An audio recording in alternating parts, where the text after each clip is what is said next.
हेर्नुस् त हामी कहाँ थियौं उसले चाहिँ यहाँ हेर्नुस् त ब्यालेन्स सकिया रहेछ जुमको त्यही भएर आज अलिक गाह्रो भइरहेछ हिजो पनि त्यस्तै भयो बेलुका पनि त्यस्तै यहाँ हेर्नुस् त हामी यहाँ थियो है उसले चाहिँ तिर्न अझ हेर्नुस् त सप्लाई क्रेडिट टु XYZ भनेको XYZ बाट चाहिँ उसले केमा ल्याएर रहेछ उधारोमा ल्याएर रहेछ भनेपछि उसले अझै तिर्न कति छ भन्नुस् त एबीसी कम्पनीले 24,000 तिर्न बाँकी छ भने त्यो एकाउन्ट्स पेएबल भयो कि भएन भन्नुस् त अब यसको लागि चाहिँ यहाँ एकाउन्ट्स पेएबल भनेर यहाँबाट घटाउनु पर्यो अनि यहाँ एकाउन्ट रिसिभेबलबाट भनेर उता 24,000 घटाउनु पर्यो म्युचुअल विङ भनेर है अनि एउटा कुरा यहाँ हेर्नुस् त अब the stock of XYZ company include 30% of goods supply by ABC company भन्यो अब एबीसी कम्पनीले एक्वायर्ड गरिसकेपछि एबीसी कम्पनीले XYZ कम्पनीलाई एक्वायर्ड गरिसकेपछि त्यो बाँकी रहेको स्टक त फेरि एबीसी सँगै आउने हो नि पहिला हेर्नुस् त यो जुन स्टक छ नि टोटल स्टक सेल प्राइस छ नि त्यसको चाहिँ 30% स्टक अझ स्टकमै छ बाँकी छ स्टकमै बाँकी छ भन्यो त्यो बिक्री भएन भनेर बुझिन्छ क्या 30% स्टकमै छ भन्नको मतलब सेलिङ प्राइस त कति हो 1 लाख स्टकमै 30% छ भन्नुको मतलब 1,20,000 जुन हामीले सेलिङ प्राइस निकालेको थियो नि हो यसकै 30% अझै स्टकमै छ भनेको मतलब कति रुपियाँ छ त अझै स्टक कति स्टक छ हामी बेच्न बाँकी कति छ भन्नुस् त कति हुन्छ बेच्न बाँकी भन्नुस् त कति हुन्छ 36,000 यो चाहिँ अझै स्टकमै छ बाँकी स्टिलै छ अझै बेच्न बाँकी छ भनेको अब यो 36,000 मा त उसले अझै प्रॉफिट त एड गरेको थियो होला नि यो 1,20,000 उसले जम्मा कति प्रॉफिट एज्युम गरेको थियो हेर त अघि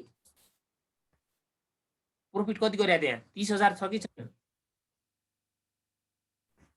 सरोजी 30,000 छ यसमा प्रॉफिट एड भएको टोटल 1,20,000 मा त 30,000 हो कि छैन हो भने अब यो 1,20,000 मा पनि छ भने यो 36,000 मा पनि त प्रॉफिट एड भएको छ नि त छ कि छैन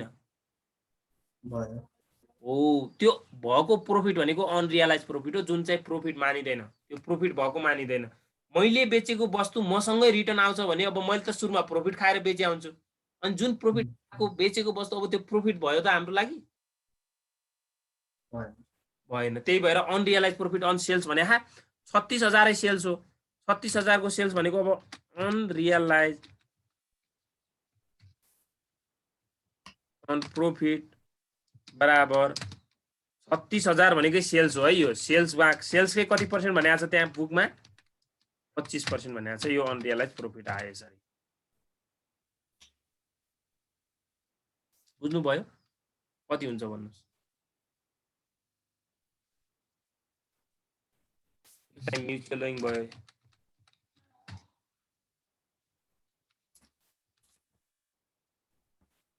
म्युचुअल विङ भयो यो वर्किङ नोट हाम्रो 8 7 हो कि 8 हो जति पो 7 लेख्नुस् 8 लेख्नुस् माथि 8 हैन यसलाई चाहिँ वर्किङ नोट 9 मान्नुस्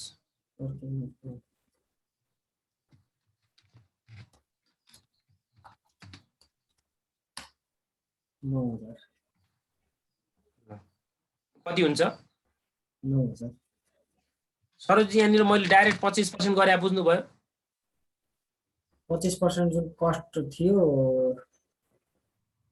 त्यही सोल्ड स्टक भयो कि अब उसको लागि अनसोल्ड स्टक भयो कि जुन चाहिँ अनसोल्ड बेचेको छैन यो अनसोल्ड गरेपछि 20,000 उले त सुरुमा 1,20,000 सेलिङ प्राइस हो नि त टोटल 1,20,000 मा पुरै बेच्न सकेन कि उले 30% बेच्न सकेन भने 36,000 अझै उसँग के रह्यो बाँकी रह्यो अब 36,000 बाँकी रह्यो भने यसैको के हुन्छ त अहिले प्रॉफिट अन के भनेको छ यहाँ कस्ट बनेको भएपछि फेरि के गर्थ्यो हामी सेल्स दिएको भएपछि कस्ट क्वाड्रा भनेपछि के गर्छौं भन्नुस् त तल 100 प्लस पर्सेन्टेज अफ प्रॉफिट गर्छौं अब यो अनरियलाइज प्रॉफिट भनेर deduct from the asset side of स्टकबाट घटाउने अनि अनरियलाइज प्रॉफिट उता चाहिँ के घटाउनु पर्यो ब्यालेन्स शीटको ईएल अकाउन्टबाट घटाउनु पर्यो अनि यो म्युचुअल विङलाई चाहिँ ब्यालेन्स शीटको करेन्ट एसेट छ भने करेन्ट एसेट्सबाट नत्र चाहिँ एकाउन्ट रिसिभेबलबाट घटाउने अनि उता चाहिँ उता चाहिँ केबाट घटाउने भन्नुस् त?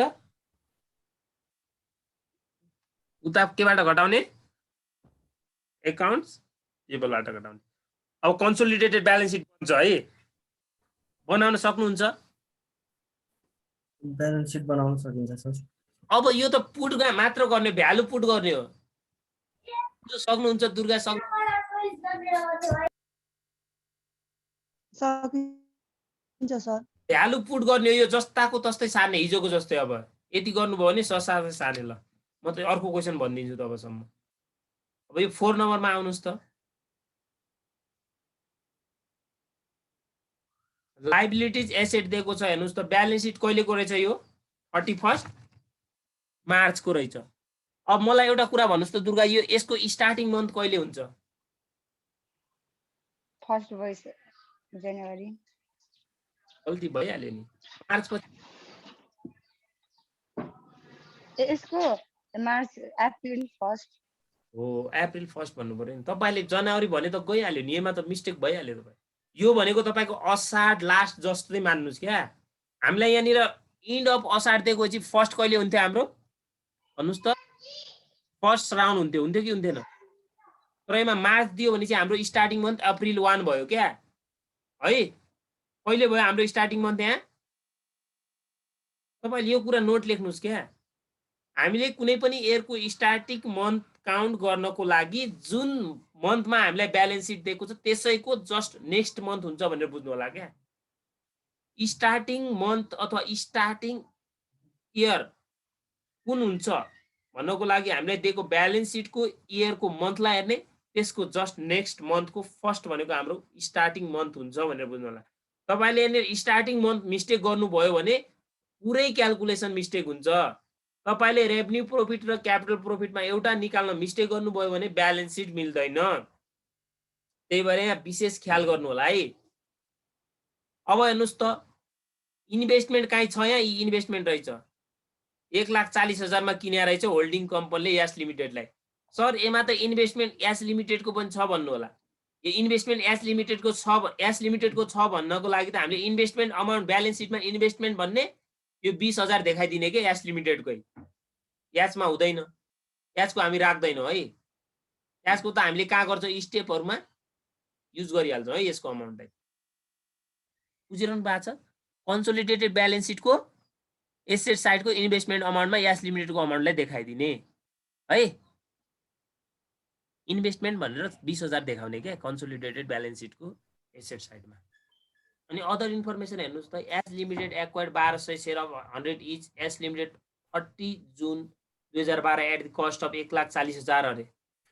1,40,000 मा किन्यो भने यसले यो अमाउन्ट नदिएको भयो भने हामीलाई थाहा छ अमाउन्ट कति छ त। यो अमाउन्ट 1,40,000 मा किन्यो भने देखा कि नै? यहाँ दिएको छ कि नै भन्नुहोस् त।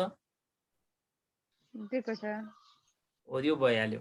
1200 वटा शेयर किने रहेछ। टोटल शेयर कति रहेछ यसको भन्नुहोस् त?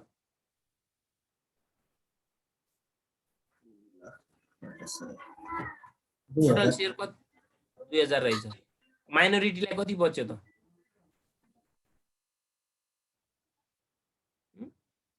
खै त बोल्नुहुन्न। माइनोरिटीलाई कति बच्यो? 800 भने चाहिँ 800 बचेन? 800 बच्यो भन्नुहोस् न त। अब यी जेनरल रिजर्भ भनेर अघि मैले भनेको थिएँ, यसरी डेट दियो भने यो भने यो बिगिनिङ अफ द इयरको दिएको। यो भनेको 2012 अप्रिल 1 भनेको बिगिनिङ अफ द इयर हो कि हैन? यो हाम्रो अहिले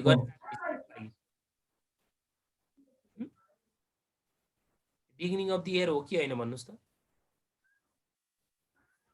general reserve beginning of the year पुरै कहाँ जान्छ? यो क्यापिटल प्रॉफिटमा जान्छ। यसले यो मन्थ दियो भने यो पुरै त्यसैको हो भनेर बुझिन्छ कि। अब प्रॉफिट एन्ड लसको केही दिया हैन। अब यो 20,000 हो कि हैन भन्नुलाई तल इन्फर्मेसन पढ्ने। अब अरु इन्फर्मेसन यहाँ हेर्नुस् त। प्रॉफिट एन्ड लस एकाउन्ट अहिलेसम्म हामीले सबै के गर्थ्यौं? Credit balance भन्थ्यौं। यहाँ चाहिँ डेबिट ब्यालेन्स दिदियो यसले।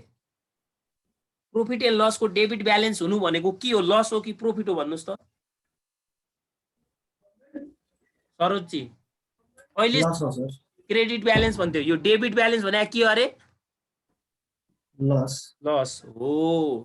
अब प्रॉफिट फर द इयर त निकाल्नु पर्छ। यहाँ पनि प्रॉफिट फर द इयर किन निकाल्नु पर्यो? यसले हामीले यहाँ लस दिदियो क्या। 2012 फर्स्टमै उसलाई लस भएको रहेछ, यो कति हजार लस भएको रहेछ।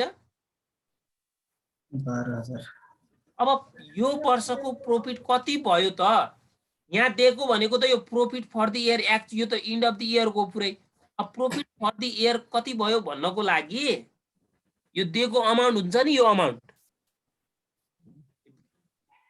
अमाउन्ट दिएको हुन्छ नि, कति अमाउन्ट 20,000। 20,000 मा यो प्रॉफिट एड गरिदिने, यसलाई एड गरिदिने। म यहाँ नोट लेख्छु है, यस्तो यदि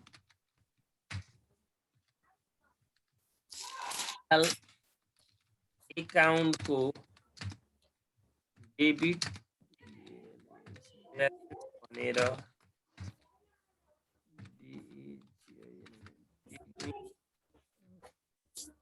क्रेडिट ब्यालेन्स भनेर दियो भने प्रॉफिट फर द इयर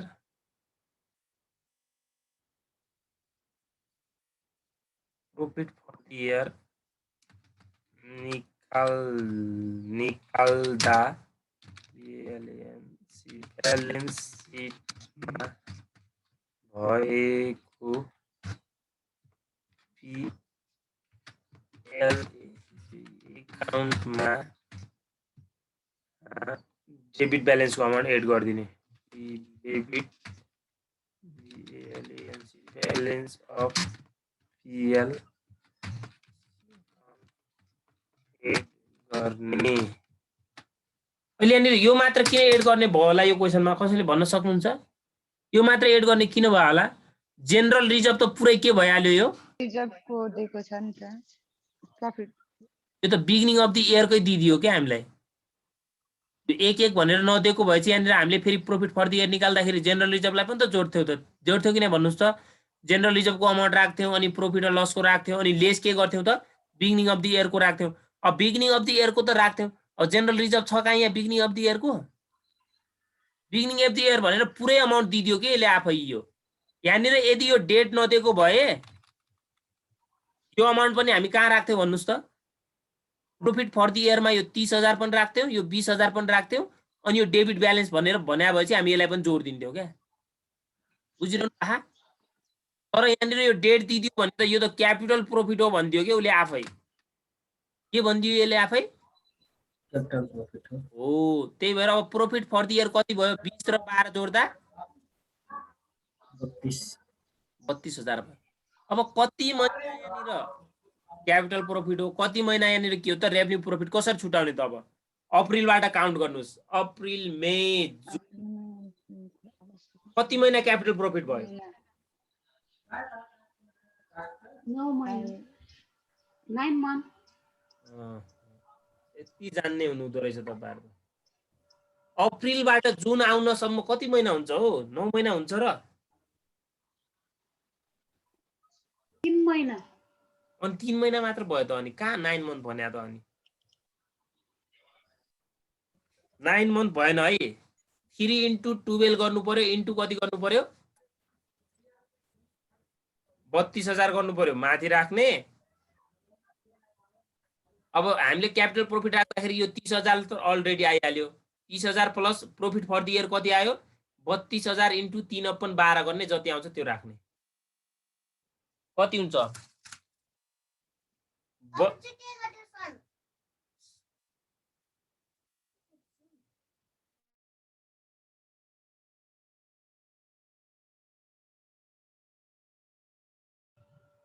8,000।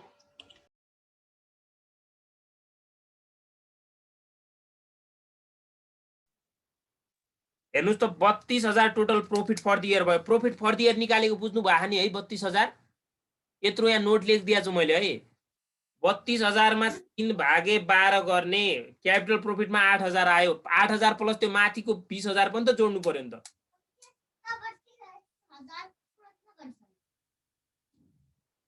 कति आयो? 28,000 आयो। बुझ्नुभयो 28,000 आएको सरोज जी? हजुर सर। ल प्रॉफिट फर द इयर आइहाल्यो। अनि 8,000 20,000 मा 8,000 त्यहाँनिर क्यापिटल प्रफिट हो भने त्यसैको अब 9 महिनाको रेभेन्यू प्रफिट भइहाल्यो। कति भयो त 9 महिनाको रेभेन्यू प्रफिट? 32 बाट 8 घटाइदिनु न हो, 8 8 8 त्यहाँ 24 24,000 भयो। 8 3 24 हुन्छ त। 9 भागा 12 इन्टु 32 गर्नुस् न, 24,000 आउँछ रेभेन्यू। 24,000 रेभेन्यू अरू प्रफिट आयो। क्वेसनमा 30 जुन 2012 भनेछ अनि त्यो माथि चाहिँ 31 मार्च 2013 भनेछ। यो अनि यहाँ 2012 हजुर यो 13 भनेको हजुर त्यो 13 भनेछ, यहाँ तल 2012 भनेछ, त्यसैले म झुक्किएँ कि।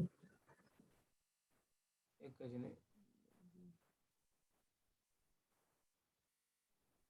13 नै होला हो, यो 13 नै हो यो।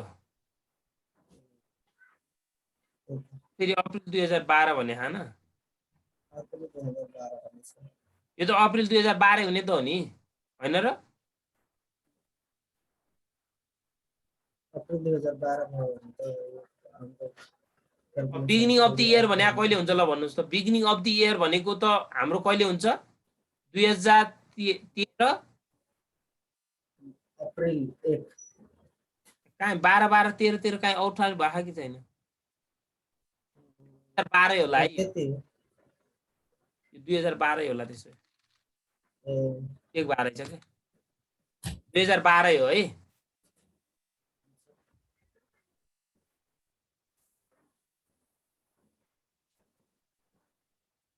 अप्रिल मे जुन जुलाई अगस्त नै होइन, 13 नै हुन्छ नि यो। यहाँ हेर्नुहोस् त, स्टार्टिङ मन्थ हाम्रो कहिले भयो? स्टार्टिङ मन्थ 2012 को अप्रिल 1 भयो कि भएन सरोजजी? एयर आउँछ क्या, वैशाख जेठ भएपछि। जस्तै यहाँ वैशाखबाट जनवरीबाट स्टार्ट भएको डिसेम्बरमा सकिन्थ्यो त। जस्तै अप्रिल 1 बाट स्टार्ट भयो, 2012 अप्रिल 1 बाट स्टार्ट हुँदा हेर्नुहोस् त, अप्रिल मे जुन जुलाई अगस्त सेप्टेम्बर अक्टोबर नोभेम्बर डिसेम्बर, फेरि जनवरी फेब्रुअरी मार्च, मार्चको लास्टमा आएर सक्यो नि त। मन्थ इयर चेन्ज भएन त? अनि यहाँ इयर चेन्ज भयो कि भएन?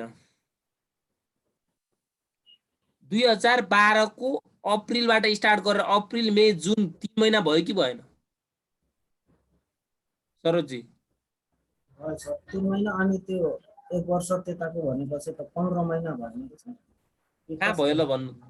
तपाईँ अप्रिल 4 बाट 2013 मार्चसम्म गर्नुहोस् त, मार्चको लास्टसम्म गर्नुहोस् त, कहाँ 13 हुन्छ हो? असार लास्टबाट श्रावण 1 आउन, श्रावण 1 आउन कति हुन्छ त? 1 वर्ष हुँदैन? 1 वर्ष असार लास्ट जस्तै बुझ्नुहोस् कि यसलाई। यो असार लास्ट दुईवटा इयर आउँछ नि त, इन्कम दुईवटा हुँदैन त? अनि यहाँ महिना 12 मात्र भयो त, इयरलाई त दुईटा इयरलाई छुयो नि त यसले। 12 लाई पनि छुयो, 13 लाई पनि छुयो। 12 को 9 वटा महिना छुयो, 13 को कतिवटा मात्र छुयो? जनवरी फेब्रुअरी मार्च, 3 वटा महिना मात्र छुयो नि त। बुझ्नु भएन? मन्थमा कन्फ्युज नहुनुहोस् क्या। हुन्छ सर। तपाईँ नर्मल्ली के बुझ्नुहोस् भने चाहिँ अप्रिलबाट स्टार्ट हुँदा त अप्रिल 12 मै, अनि 12 अप्रिल लास्टसम्म आउँछ, डिसेम्बरसम्म त 9 महिना मात्र हुन्छ त। यो 9 महिना हुन्छ कि हुँदैन? 12 महिना पुग्नको लागि जनवरी फेब्रुअरी मार्चमा पनि आउनु पर्यो। यो भनेको यहाँनिर असाढ 2013 जस्तै बुझ्नुहोस्। यहाँ चाहिँ 2012 सरी है, यो असाढ लास्टसम्म बुझ्नुहोस्। यहाँ चाहिँ 2012 श्रावण 1 बाट स्टार्ट भयो बुझ्नुहोस् क्या है। 9 भयो, यहाँ रेभेन्यू प्रफिट भयो। अब रेभेन्यू प्रफिटलाई यहाँ भाग लाउनु पर्यो। यो 1200 भागा 2000 गर्ने, त्यसको रेसियोलाई अब के गर्नुपर्छ? त्यो माथि त्यही हो, सेम रुल। अनि अरू आउनुहोस् त तल, डेप्टर अफ एच लिमिटेड अरे। डेप्टर अफ एच लिमिटेड अरे के अरे? डेप्टर अफ एच लिमिटेड भनेको एच लिमिटेडको डेप्टरमा इन्क्लुड छ अरे। यो डेप्टरमा इन्क्लुड छ भनेर आज यसले के इन्क्लुड छ अब हेर्नुहोस्। 25,000 ड्यू फ्रम एच लिमिटेड अरे। एच लिमिटेडबाट पाउनु पर्ने कति हजार बाँकी छ अरे? 25,000 छ from H limited, while creditors of H limited include 20,000 अरे। तर यो एस लिमिटेडले क्रेडिटरमा कति मात्र इन्क्लुड गरे अरे 20,000 मात्र गरेछ 20,000 किन गरे होला यसले कसैले भन्न सक्नुहुन्छ मलाई एउटाले मैले 25,000 पाउन बाँकी छ भन्छ अर्कोले मैले 20,000 मात्र तिर्न बाँकी छ भन्छ किन भने होला यो bank draft send by S limited मैले पहिला पनि पढाएको थिएँ भने आउँदा यो सुरुकै दिन पनि भनेको थिएँ उले चाहिँ एस लिमिटेडले चाहिँ 5,000 चाहिँ बैंक ड्राफ्टबाट पैसा पठाइसकेको छ के एस लिमिटेडले चाहिँ के गरिसकेको छ यहाँ पैसा पठाइसकेको छ 5,000 तर त्यो पैसा उले पठाएको कहिले हो 28 मार्चमा त पठायो तर 2013 नट वाज रिसिभ भनेको छ यो कहिलेकाहीँ के भनिदिन्छ 2000 यहाँनिर 28 मार्च दियो तर रिसिभ भएको छैन भन्यो कहिलेकाहीँ यहाँनिर के दिदिन्छ हेर्नुहोस् है 4th अथवा 3 हामीलाई के दिदेला अथवा 4th भनौँ ल 4th हामीलाई यहाँनिर मार्च पछि के आउँछ अप्रिल 2013 भन्देला यहाँनिर APRIL अप्रिल अब मलाई भन्नुहोस् त हाम्रो महिना त 31 मार्च 2013 मा सकिहाल्ने हो तर उले पैसा कहिले पठायो कहिले पुग्यो यहाँनिर नट रिसिभ भन्दैन यो कन्डिसनमा रिसिभ भनिदिन्छ ल 2004 को अप्रिलमा आएर मात्र पैसा रिसिभ भयो भने त हाम्रो इन्ड त कहिले भइहाल्यो डेट हाम्रो यो भन्नुस् त एकाउन्ट कहिले क्लोज भइहाल्यो 31 मार्चमै भइहाल्यो अनि यो पैसा उले अब रेकर्ड राख्छ त 5,000 तर अहिले यस्तो भने हैन है यस्तो भन्नु र त्यो भन्नु एउटै हो कुरा यस्तो भन्नु र त्यो भन्नु के हो अरे कुरा एउटै हो है यो भन्नु र त्यो भन्नु एउटै अहिले यहाँ 28 मार्च भने तर पैसा चाहिँ रिसिभ भएन अरे भनेपछि अब तपाईहरुले म्युचुअल ओइङ भनेर म्युचुअल ओइङ्स भनेर MUTUAL हो है म्युचुअल ओइङ म्युचुअल ओइङ्स भनेर लायबिलिटी साइडमा कति घटाउने भयो उले भन्नुस् त 20,000 घटायो कि घटाएन सरोजी बुझ्नु भयो 20,000 घटाएको हजुर भन्दैकै त हेर्नुस् त 20,000 मात्र घटायो भने अनि डेप्टर साइडमा उले लायबिलिटी साइडमा म्युचुअल ओइङ कति घटाउने हो यो लायबिलिटी साइड भनेको यो क्रेडिटरबाट घटाउनु पर्ने हो यो क्रेडिटर्सबाट घटाउनु पर्ने हो अनि अर्कोले उता म्युचुअल ओइङ भनेर उले कति मैले पाउन 25,000 छ भनेर यहाँ 25,000 नै गर्छ क्या यहाँनिर 25,000 गरिसक्यो यसले चाहिँ यो कहाँ राख्ने भयो डेप्टरबाट गर्ने भयो क्या DBT डेप्टर्सबाट डेप्टर छ कि एकाउन्ट रिसिभेबल छ जे छ अब जुन डिफरेन्ट अमाउन्ट हुन्छ नि यसलाई क्याश इन ट्रान्जिट आउँछ भनेको थिएन मैले भनेको थिएँ कि थिएन कति आयो डिफरेन्स अमाउन्ट त्यो 5,000 लाई चाहिँ प्लस देखाउनु पर्यो लास्ट हाम्रो एसेट साइडको मुनि देखाउने सबभन्दा लास्टमा क्याश इन ट्रान्जिट भनेर 5,000 देखाउने अमाउन्ट एउटै भयो नि त आखिर त्यो लायबिलिटी साइडमा 20 घटाउनु र अनि यता कति यो 20,000 माइनसमा त गर्यो अनि 5,000 प्लसमा पनि त राख्यो उले आखिर कुरा एउटै हो कि हैन एउटै हो कुरा सरोजजी अघि यहाँनिर यो के भनेको भएछ अरे 4-5 मार्च अप्रिल 2013 भनेर वाज रिसिभ भनेको भए पनि यो क्याश इन ट्रान्जिट नै हुन्छ किनकि हाम्रो खाता कहिले बन्द भइहाल्छ मार्च लास्टमा आएर है हो यति हो नयाँ कुरा अरु केही छैन यहाँ अरु अहिलेसम्म मैले भनेको सब सेम हो डेबिट ब्यालेन्स त्यो तपाईले नोट गर्नु भयो होला अनि यसमा अर्को पनि छ फेरि अनरियलाइज प्रॉफिट कति छ भन्ने हो यो क्वेशनमा the stock of S limited includes goods value 6,000 अरे गुड्स भ्यालु 6,000 भएको चाहिँ पर्चेज कसबाट गरेको रहेछ एस लिमिटेडले एस लिमिटेडबाट गरेको रहेछ भनेको सब्सिडायरी कम्पनीले होल्डिङ कम्पनीबाट पर्चेज गरेको रहेछ 6,000 को 6,000 होल्डिङ कम्पनी सेल्स प्राइस हो कि हैन हो कि हैन 6,000 सेल्स प्राइस हो भने 33.33% अन कस्टको आधारमा गर्छ अब यो क्वेशनमा हामीलाई कस्ट पनि दियो कस्ट सरी है कस्ट दिएको छैन सेल्स प्राइस दियो sales is given profit on केमा भनिदियो यसले कस्टमा भन्यो भने तल मैले 100 जोड्नु पर्छ 100 मा जोड्नु पर्छ है पर्सेन्टेज अफ प्रॉफिट भनेको थिए अनरियलाइज ROFIT प्रॉफिट बराबर के हुन्छ formula value of stock into percentage of बोल्नु हुँदैन त हौ प्रॉफिट तल के गर्नु पर्यो सरोजी भन्नुस् त 100 प्लस सरोजी यही हो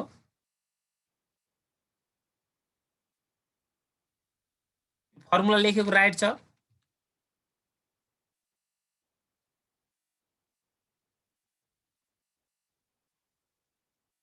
कहाँ हराउनु भयो बुझ्नुभयो सन्जुजी यो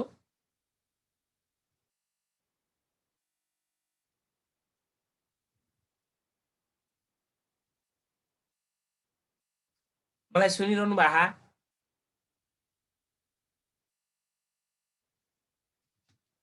सुनिरहनु भएको छैन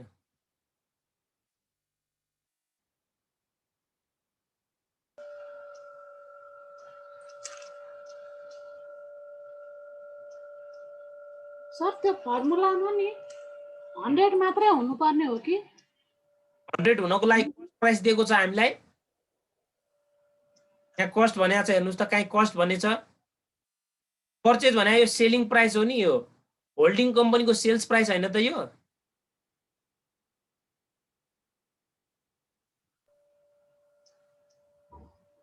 आज जोडिनु भयो तपाईँ नयाँ आउनु भयो जस्तो लाग्यो मलाई यो नेउपानेजी आज आउनु भयो तपाईँ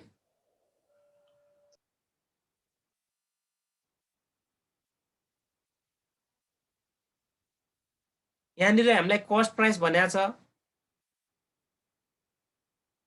सन्जुजी कस्ट प्राइस भनेको छ यो क्वेसनमा कस्ट भनेको छैन वाज सोल्ड भनेको छ नि सोल्ड भनेको यो के हो त यो सेलिङ प्राइस भएन त सेलिङ प्राइस हो सेलिङ प्राइस दिएको बेला अनि कस्टको आधारमा भनेपछि मैले के गर्नुपर्छ भनेको थिएँ value of stock into percentage of profit upon 100 plus percentage of profit भने हैन त हो कि हैन हो ल कति हुन्छ यो अमाउन्ट ट्याक्क राख्नु छ अब 6000 इन्टु कति हो 33.33 हो 33.33 भागा तल जोड्नु छ अब भागा त्यो 100 प्लस 0.33% भने आएन 33.33 गर्दा कति हुन्छ त्यो अमाउन्टलाई ट्याक्क यहाँनिर अनरियलाइज प्रॉफिट भनेर राख्नुस् कति आउँछ अनरियलाइज प्रॉफिट भन्नुस् त अब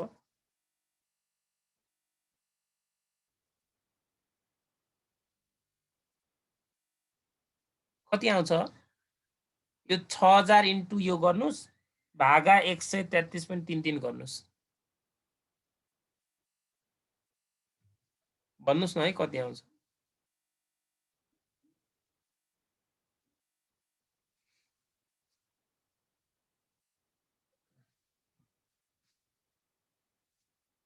ल यसरी गर्नुस् यो अनरियलाइज प्रॉफिट भ्यालु अब अनरियलाइज प्रॉफिट कहाँबाट घटाउने deduct from the asset side of stock and consolidated balance sheet of liability side कुन साइडबाट लायबिलिटी साइडको केबाट घटाउने त प्रॉफिट एन्ड लसबाट घटाउने है जति आउँछ त्यो हाम्रो अनरियलाइज प्रॉफिट भयो यहाँ अमाउन्ट आउँछ होला एउटा ल यो स्क्रिनशट दिनुस् त 5 नम्बरकोलाई घरबाट गरेर ल्याउनु होला एकदम सजिलो छ यो यहाँ ब्यालेन्स सिटमा एउटा मात्र दिएको छ भन्नु होला फेरि ब्यालेन्स सिटको हामीलाई यहाँनिर यो एस लिमिटेडको मात्र दिएको छ अरू चाहिँ हामीलाई तल इन्फर्मेसन दियो होला एस लिमिटेड भनेको सब्सिडारी कम्पनीको हामीलाई तल इन्फर्मेसन छ अरू ल यो क्वेसन स्क्रिनशट लिनुस् त फटाफट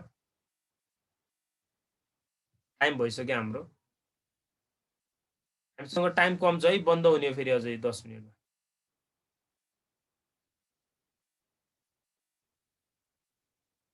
स्क्रिनशट लिनुस् त यो भयो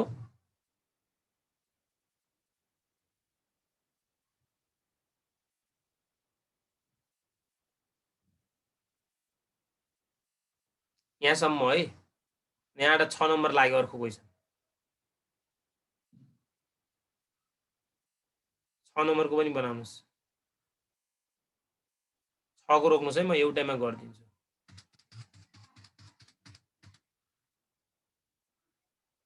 छको पनि बनाएर ल्याउने, फटाफट लिनुहोस्।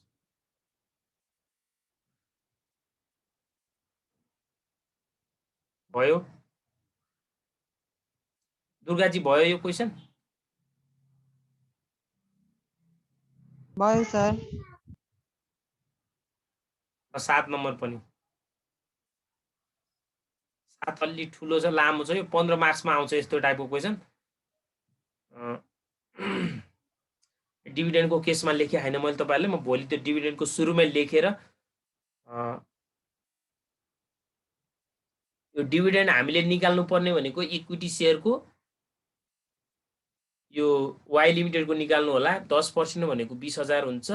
यो दिएको डिभिडेन्ड भनेको फाइनल डिभिडेन्ड जस्तै मान्नु होला। फाइनल डिभिडेन्ड हाम्रो यसलाई जहिले पनि हामीले क्यापिटल प्रोफिट निकाल्दाखेरि क्यापिटल प्रोफिटबाट पनि हामीले लेस गर्छौं। क्यापिटल प्रोफिट भनेको जस्तो हाम्रो प्रोफिट फर द इयर हुन्छ एउटा, प्रोफिट फर द इयर निकाल्दाखेरि पनि घटाउने, अनि क्यापिटल प्रोफिट निकाल्दा पनि यो क्यापिटल प्रोफिटको कति छ त त्यहाँनिर पनि घटाउनु पर्छ। अनि कस्ट अफ कन्ट्रोलमा चाहिँ होल्डिङ कम्पनीको भागलाई घटाउने र ब्यालेन्स सिटको कन्सोलिडेटेड साइडको पिएल एकाउन्टबाट पनि त्यसैको भागलाई घटाउनु पर्छ है।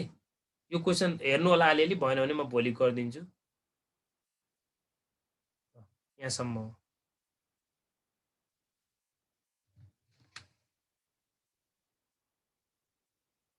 ल आजलाई यति है त।